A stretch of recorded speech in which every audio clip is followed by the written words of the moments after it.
So in this video I will show you how to use the UDP Communications plugin. So I will use version of the engine 4.17. So let's launch that. Now for some reason screen capture application does not capture the pop-up, which is here for me, but you will not see it. So I don't know why that is. So the splash screen is not seen, but we've now loaded up the Unreal Project browser, and I will just create a new blank project, which is a blueprint type. Notice here. I'll leave all the settings at their default values, and I will call this project my test project. Okay. So now it will open this new test project. Again, the splash screen is visible to me, but for some reason you cannot see it, so it's not captured by the screen grabbing application. So you have no feedback as to how long you have to wait before you see the window of the editor open. But I can tell you it's now there. Okay, so first thing to do, I will go here, File, Save Current, to save the level.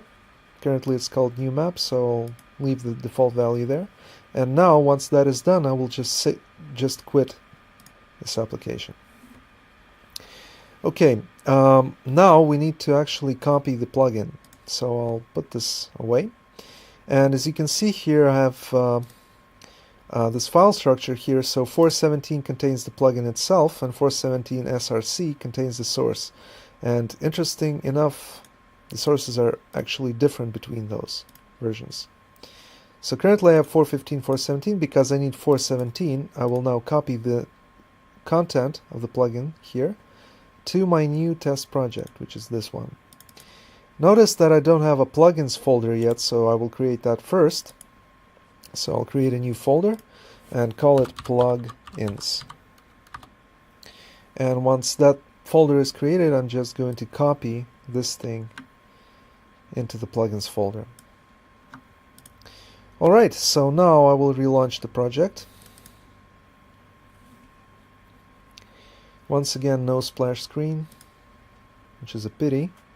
35%, 45%. I don't know whether this is a bug or it is intended behavior, but we'll have to find out later. So loading at 90% now, and here we go. So the very same project, but now at the bottom you will see a message which says new plugins are available.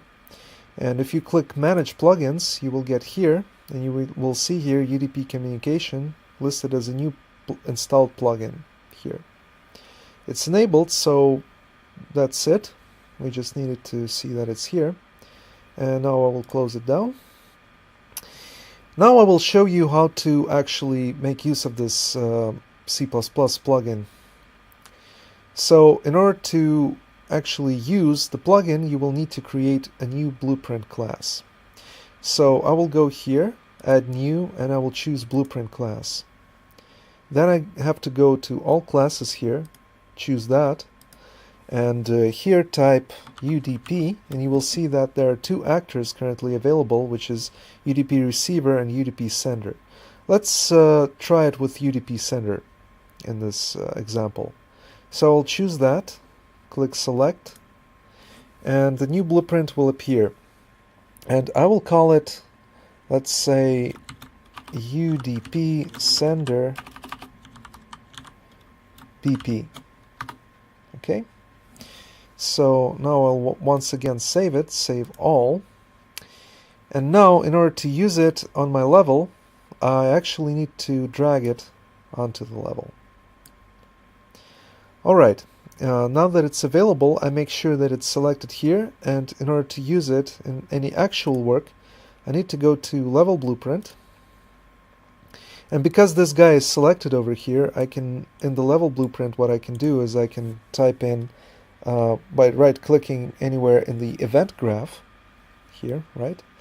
I can now type in create reference. See here, create a reference to UDP sender BP. Okay.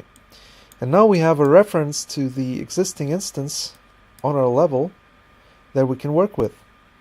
So first of all, before we can use the socket, we need to initialize it.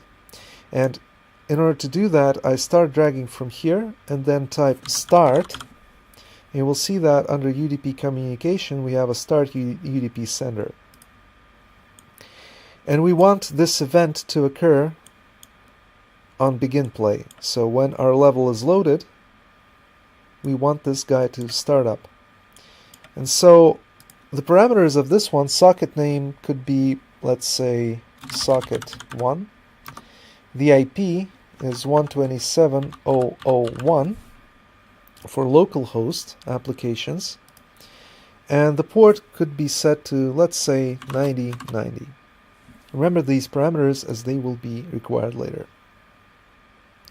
Okay, so this actually creates our socket at the beginning of the level, but now we also want to send something through this socket. And in order to do that, let's send the delta seconds parameter of event tick. So for that, I will start dragging again from this reference to the instance, and the function we're looking for is UDP send array, because it sends the whole thing.